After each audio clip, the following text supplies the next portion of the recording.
حضرت امام محمد بن حنبل کا دربار لگا ہے. ایک خاتون پردے میں سمٹی ہوئی مسئلہ پوچھنے آئی. حضرت ایک مسئلہ پوچھیے.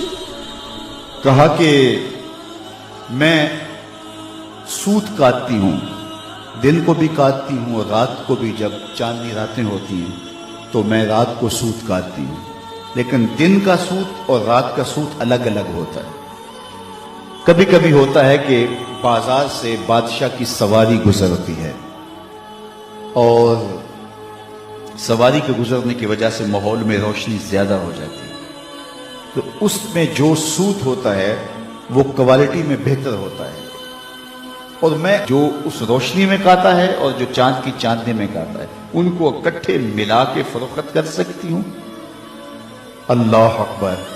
امام احمد بن حنبل نے خاتون سے کہا کہ اپنا تعارف کروا سکتی ہو، تم کون ہو؟ اس خاتون نے کہا سائل کی ذات نہیں پوچھی جاتی، آپ مفتی ہیں، فتویٰ دیجئے. فرمایا نہیں، بعض مسائل ایسے ہوتے ہیں کہ سائل کی حیثیت سے مسئلے کی نوعیت بدلتی ہے، آپ کو بتانا پڑے گا کہ آپ کون ہیں. اس نے کہا میں بشر حافی کی ہمشیرہ ہوں. کہا خاتون تمہارے لیے جائز نہیں ہے. امام شاہ احمد رضا خان فاضل بریلوی علیہ رحمہ ایک دعوت پہ تشریف لے گئے تو اس نے انواع و اقسام کی چیزیں رکھی. تو شوربہ بھی رکھا تو آپ نے تھوڑا سا شوربہ چکھا تو اتنا لذیذ تھا کہ جی چاہا کہ شوربہ پیوں. تو صاحب دعوت کو بلایا، کہا کہ اگر تمہیں اجازت دو تو میں شوربہ پی سکتا ہوں. اس نے کہا حضرت یہ سب کچھ رکھا ہی آپ کے لیے. کہا نہیں، شوربے کا عرف معقول ہے، مشروب نہیں. شوربہ کھایا جاتا ہے، پیا نہیں جاتا، اس کا عرف معقول ہے، مشروب نہیں. تم نے شوربہ تیار کیا ہے کھانے کے لیے، سالن کے طور پہ، اور اگر میں پی لوں اور میرے دیکھا دیکھی باقی بھی پینے لگے تو شوربہ تو ایک جھٹکا بھی نہیں لے گا اور تمہیں شرمندگی ہوگی.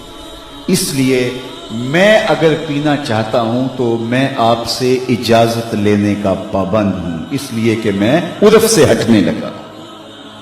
اور ہم سب کچھ ہڑپ کیے جا رہے ہیں اور ہم صوفی ہوتے ہیں، ہم غوث زماں ہوتے ہیں. آج کل ہر آستانے پہ غوث زماں ہوتا ہے، ہر آستانے پہ قطب زماں ہوتا ہے. کبھی صدیوں بعد کوئی غوث آیا کرتا تھا. اللہ اکبر. کیسا طوفان بدتمیزی مچا ہوا ہے اور کیسے القابات کی بے توقیری ہو رہی ہے. ہر لئی میں رازدار دین چھپے. اقبال نے کہا ہر کمینہ دین کا رازدان بن کے بیٹھ گیا. تو یہ ہے ہمارے بزرگوں کی احتیاطیں، یہ طریقت کا مزاج ہے. علامہ اقبال نے ایک جگہ لکھا ہے کہ جب تصوف فلسفہ بننا چاہتا ہے تو فقیر کی روح اس سے بغاوت کرتی ہے، اور اگر تصوف رہے تو کون تصوف کا ماننے والا نہیں ہوگا.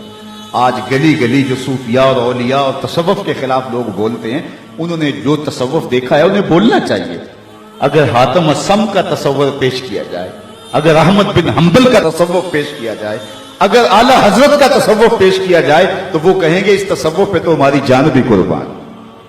تو یہ تصوف کی حقیقی روح ہے، یہ تصوف کا حقیقی رنگ ہے. لوگوں کو اذیت میں مبتلا نہ کیا جائے، لوگوں کو تکلیف میں مبتلا نہ کیا جائے، لوگوں کو راحت پہنچائی جائے.